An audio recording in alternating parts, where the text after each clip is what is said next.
looks fine. Oh.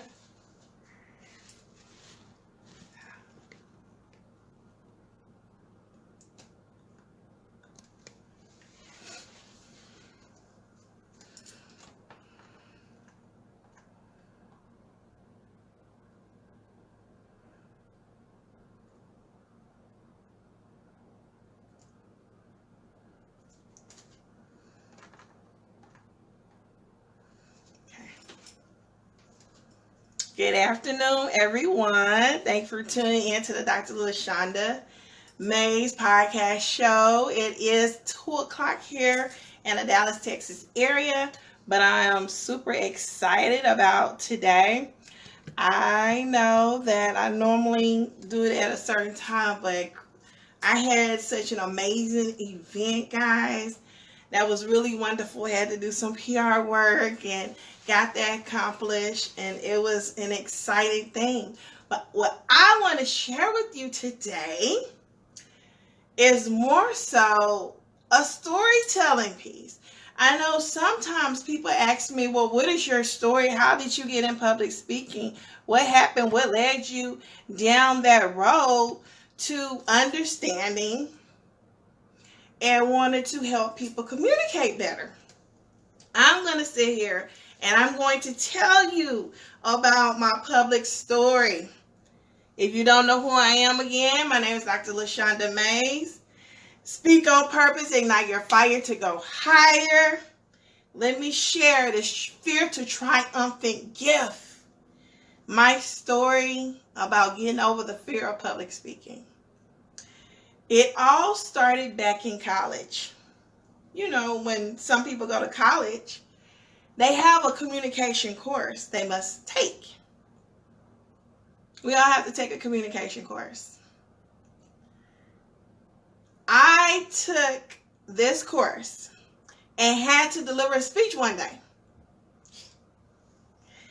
When I got up there, ladies and gentlemen, I was so scared, so nervous, had butterflies in my stomach. I had anxiety, and it was just crazy. And I had heart palpitations. That was scary. I had heart palpitations. And I almost blacked out. I had tears in my eyes. It was so scary. I never wanted to do it again. That's how scared I was. Why I was scared? I could never tell you why I was scared. Maybe it was because of stumbling over words. Maybe it was because I didn't know what people would have been thinking about me while I was on stage. I don't know. I couldn't tell you. But I had this fear. And I'm just saying to myself, this is crazy. And I just want you guys to know that I'm looking over here if you have any comments. So definitely post and make your comments there, because I do want to read them. I love reading comments. And just let me know if you guys will be engaged. Be sure you press on like and share and all those great things. Okay? Definitely want to do that. Fast forward. Years went on by. Remind you, I went to college between 2000 and 2005. I was trying to get that second degree, but you know how those scholarships and things work. You have a timeline on. So I ended up getting a degree in psychology and associates in sociology. Fast forward.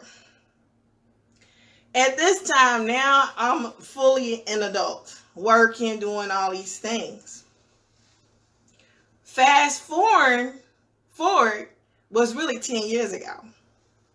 Yeah, just 10 years ago. 10 years ago, I started a network marketing group. I won't say the name of the group, but one was a cosmetic company. And then the next year, I started a health and wellness company. Well, in the first company, the multi-level marketing company, I had an opportunity to learn how to do storytelling, like share my story, how those products work for my skin and the makeup and all these great things at different business opportunities. I wasn't that great at it. I had gotten better over a period of time. Then I had to share The person who's the CEO and founder of the company, I had to share her story. You may guess it, I don't know. I had to share her story about how she got started. And then later I realized how important public speaking really is.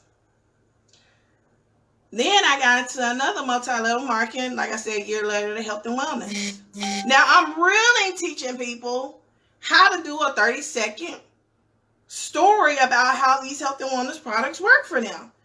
Then it went into being a team leader, then sales and warm calls and cold calls and negotiation skills. Those are skills you need in your business.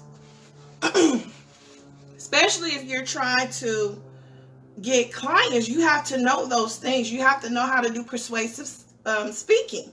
Those things are crucial, and I was learning it. I wanted to refine my skills. Now, while I was doing these things with both multi-level marketing companies, one at the same time, I had an opportunity to go to the Parks Mall in Arlington, Texas. I stopped through there one day, and I was searching for clients, both for health and wellness and for the makeup company. And I happened to see this book called The American Model Search. I filled it out, and I just spoke a word. I said, I'm gonna win the contract, because if you won, then you would have got an active modeling contract. So I'm like, that's what I really want to do. So I went on and I signed up, not thinking it's really gonna come true, but you have to be careful with your words, because what you say will come true. Yes, you speaking into the atmosphere, it just happens. Well, about a week later, I had got a call from the company, and they told me that they wanted me to be in the contest. Okay. The first round, we had to just do the walkway, catwalk. Second round, we had to be down our clothes. Took care of that. Third round. Now, ladies and gentlemen, I'm good at a lot of things. But I knew I was not a sunbird. Me. I'm not a sunbird. I wasn't going to dance. I wasn't going to act out something. So I had to pray and meditate on what I needed to do, not realizing this was going to be a start for me going into public speaking and not knowing it. Didn't know. But when the door opened for me for that opportunity, I went. Because every opportunity may not always look like the way you think it should. So I took upon it. Yeah, I did. I said, okay. I think it was 3 or 4 days prior for our last talent show, before they considered giving us an acting modeling contract. I prayed, I meditated, y'all. I was like a prayer warrior. And ladies and gentlemen, all of a sudden, in my spirit hit me, said do some poetry. And I began to write that poetry. And I did a poem. I did a poem at the last ending, at the event. I delivered that message because the message was a spiritual message. And I did not know who needed to hear that message. And I delivered it. But I delivered it scared, stuttering, shaking, crying, paper in my hand, waving it. I had a paper. I sure did. I had a paper and I was waving it, trying to read it. Lord have mercy. I was scared. But I did do it while I had the fear. Because again, it was not about me. It was about the people that needed to hear what I said. That was an obstacle. I had the fear of public speaking. I was scared, but I had a message that needed to be delivered. And it was going to be done. Because I knew, again, it was not about me. I delivered the message. After I delivered it, a week later, they called and said, Miss Mays, You have your acting and modeling contract. I'm like, yes, because this is what I do want to do. Yes. But that wasn't my path. It was just an opening start to get to where I need to go. Although in my head, I'm thinking maybe I need to go to this audition and that audition. I had an opportunity to be in someone's play, which was one of my classmates, which was great. And I'm excited about it. And then I realized, too, I wasn't that still of a great of a speaker. I had to do something about it. Remember, you always need to refine your skills. Whatever you want to do in life, you're going to have people to help you refine your gifts, your skills, your talents. Because at the end of the day, it's about you servicing other people what you have so you can be blessed in the midst of it. That is what you want to do. Hey, Moffitt. Hey, Darnell. And hi. Who is that? Calvin. Thanks for joining. I actually went to a class and they had a 5-week public speaking course. And I was super excited about it because at this point, I'm doing 2 multi-level marketing companies. I'm not a great speaker. I need to sharpen this. At that point in my head, I was like, oh my gosh, I must be an effective and impactful speaker because I want to transform lives with my message.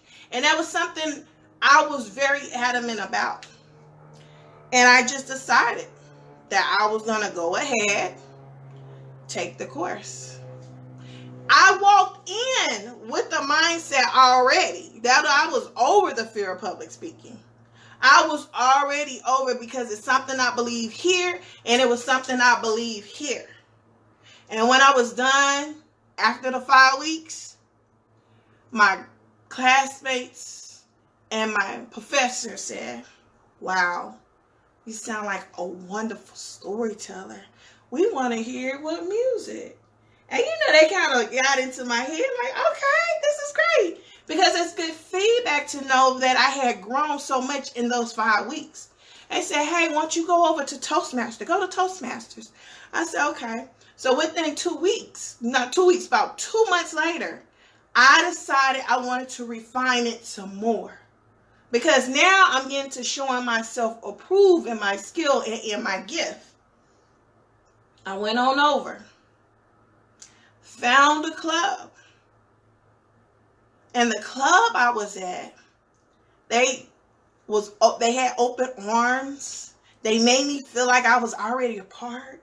People were happy to be my mentor, my coach, and wanted me to be there. And I was excited, and that felt good. It feels good when you're open. Listen, be open about learning new things. Pray and ask and meditate for what you want. And I did, and that door opened. And I had so many people in that time to definitely help me where I needed to go. And I remember giving my first speech, ladies and gentlemen. I was there for about 3 or 4 months. And then finally I joined and gave that first speech. And I just kind of told about who I was and my journey from Arkansas to Texas. That's it. When I got done, because sometimes people needed notes. Sometimes people need notes for their first icebreaker speech. I didn't.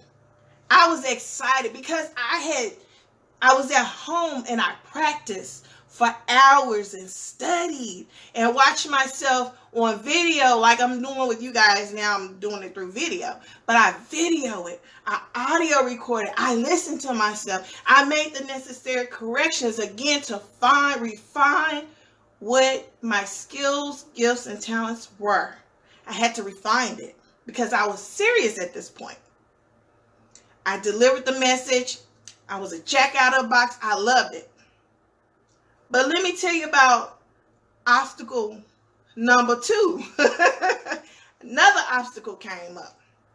Yep, Mr. Harris there showed up. Shortly, about 2 weeks later, after I gave that speech, I fell.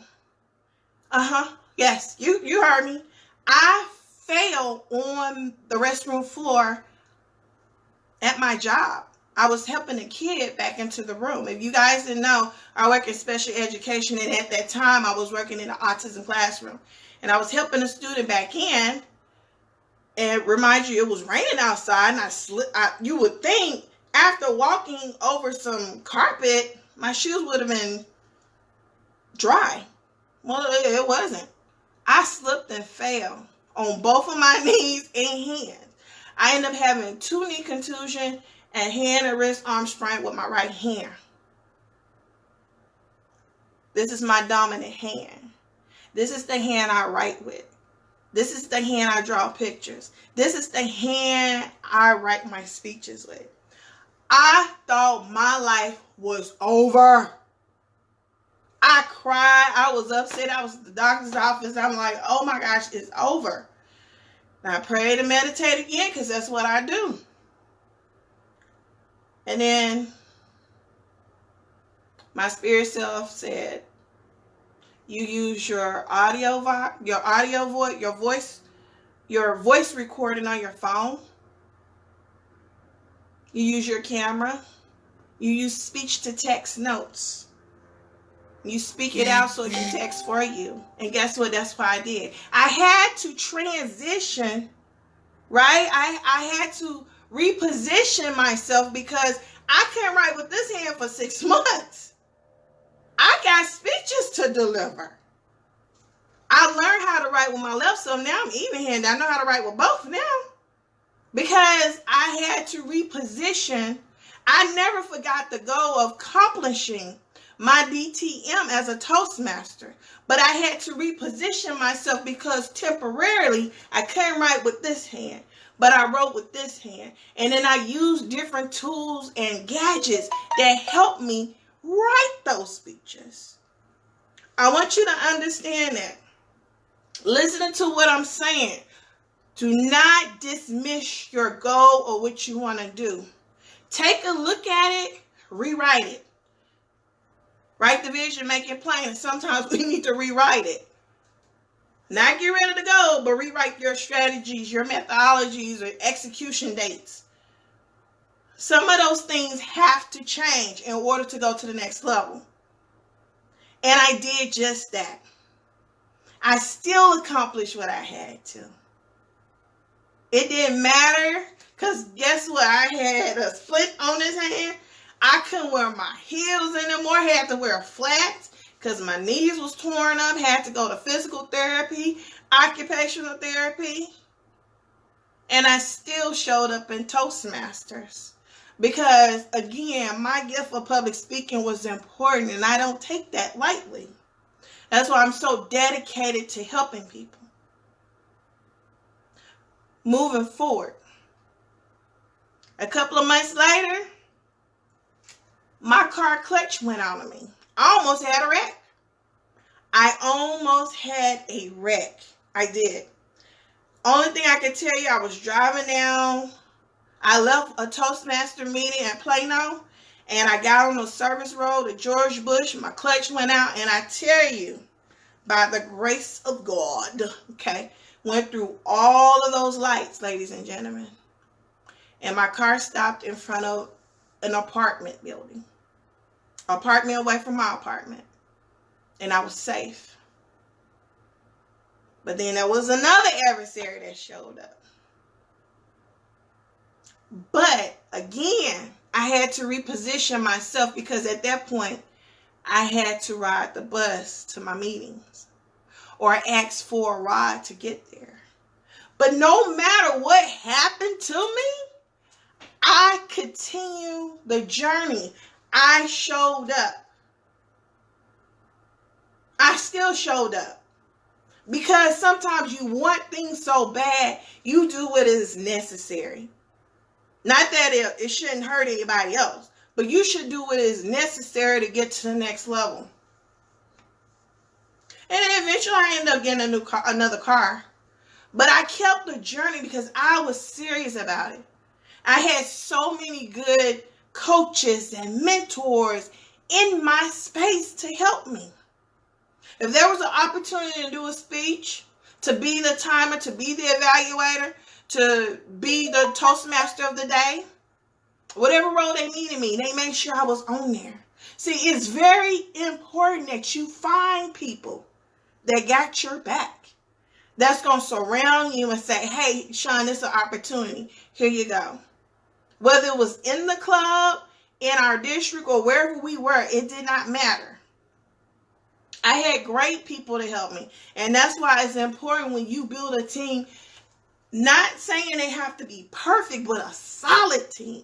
You want a solid team that's going to be there for you guys. You definitely want that. You definitely want to have a solid team that's going to be there for you. Hey, Kawan, thanks for joining. It's very important. We're supposed to be helping, refining one another. You bring your gift. I bring my gift. Let's come together, collaborate, and see how can we help this fellow brother or sister. Or let's collaborate and see what can we do in this organization or business. That's the way it's supposed to be. And they made sure they evaluated me. What I did great. What they liked and what I could work on. They were there to help me, my Toastmaster family. They were there to help me. And I continued that journey. But not only that, it gave me opportunity to do leadership skills. What I'm saying to you guys is not about me, but I want you to understand that when it comes to learning and stretching and expanding, you're going to have to go through the trenches to redefine what you already have in you. It may be a year, maybe 2 years. I took it and I did it for 5 years. But I did a lot of leadership positions. Over 50 speeches, and it gave me an opportunity to write over 50 different types of speeches. 50. Including with storytelling, persuasive speaking, because that's important in your business, and just things of that nature. Leadership skills, president, PR, coaching a club, helping people with their goals. They really worked on me. And that's why right now I'm so dedicated to helping so many other people refine their skills, especially in public speaking. Communication is so important. Like I put in my thing, I mentioned that businessship, relationship, workship, friendship. Those communication is important, but not only that, it's important in your business. It's important for your clientele, building your clientele. It's important in your sales. It's important when you deliver your message that you're delivering information that people need in order to transform. And I continue on that journey for 5 years, being refined, just doing all the great things I needed to do. And then eventually I got my DTM last year because I took off a year to do school for 1.5 years and about a year of it. And then I went back and got my DTM March the 29th. But what I'm saying is, it's not about the accolades and my position, but what I'm trying to get you to see is that when you show yourself approved, it's because you're constantly refining, not just going just to say you got papers, not just to going to say you got the accolades, but you're actually producing it, like you're actually performing what you learn. I can't tell you how many times I've seen so many people in positions because of a degree, of a certification, of a license, and they're not even producing the fruit of their labor. Always be in a need to sharpening up your skills. Be able to reposition where you are and what you need to do. I'm sharing that story because even though there were some great points, I had the adversaries in there. Everything that always work out. I had that car accident. I fell. That was tragic for me. Some people have worse than that, but what I want you to realize, I didn't give up, and I don't need you to give up. You don't need to give up on your goals, your dreams, or anything that you're trying to do in this lifetime. It is very important. It's very crucial because you don't know who's watching you. It may be a teenager watching you. Maybe your kids or your husband watching you. Maybe it's your coworkers. Maybe it's that expired future, I guess, entrepreneur. They're looking at you. You should always do it for yourself. Okay? Not about other people, but you want to do it yourself. Because it helps you be a better man, better woman. Public speaking skills and communication skills help you build your self-esteem, your self-worth, your self-accusation, and efficacy. Those are things that you have to build up as men and women so you can pass the baton to somebody else to help them in their journey. What you have, people need. And you may be doing a great job at different things, but communication, those public speaking skills, it doesn't matter if you're on a platform. It doesn't matter if you're doing it over the phone for customer service or talking to your customers. It doesn't matter if you're doing podcasts, radio shows. You want to refine your skills so you can be professional and not just look it, but actually be professional. Even in your writing, that's important. Professionalism is important when it comes to public speaking. Customer service, I can't tell you. Customer service. You guys know I teach social skills. I teach social skills.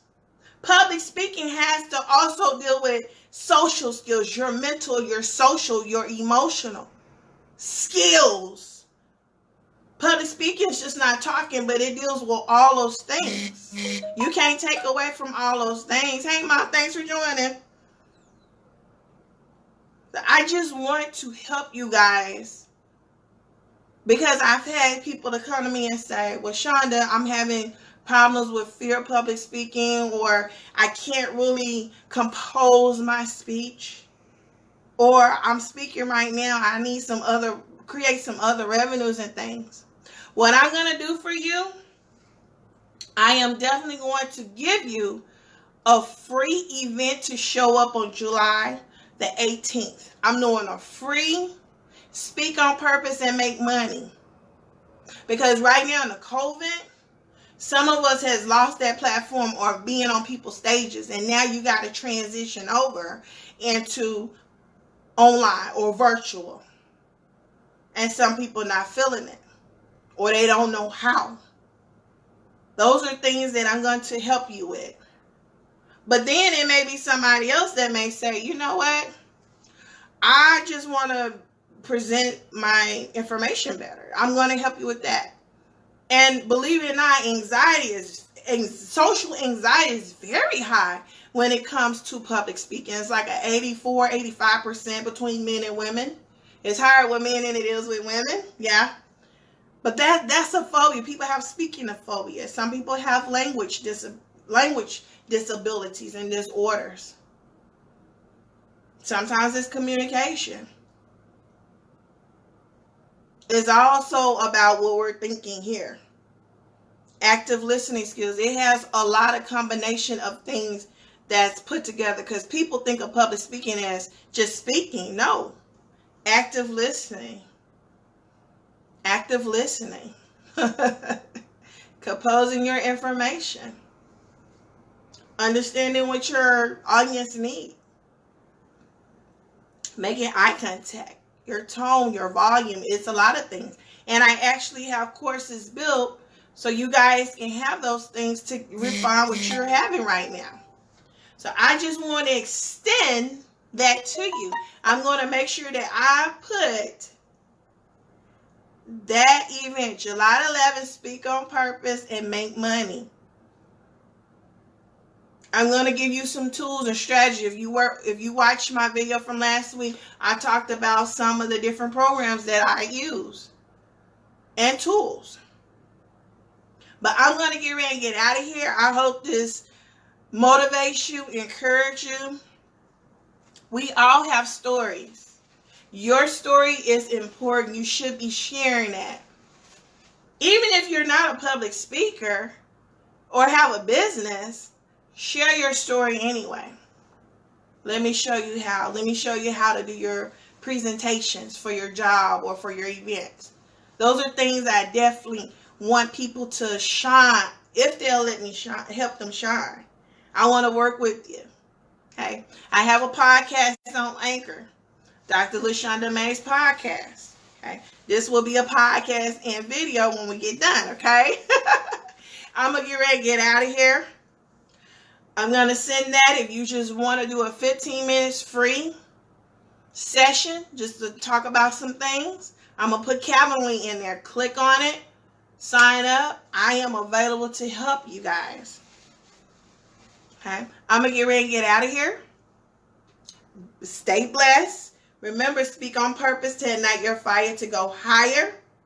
And you guys take care. Bye.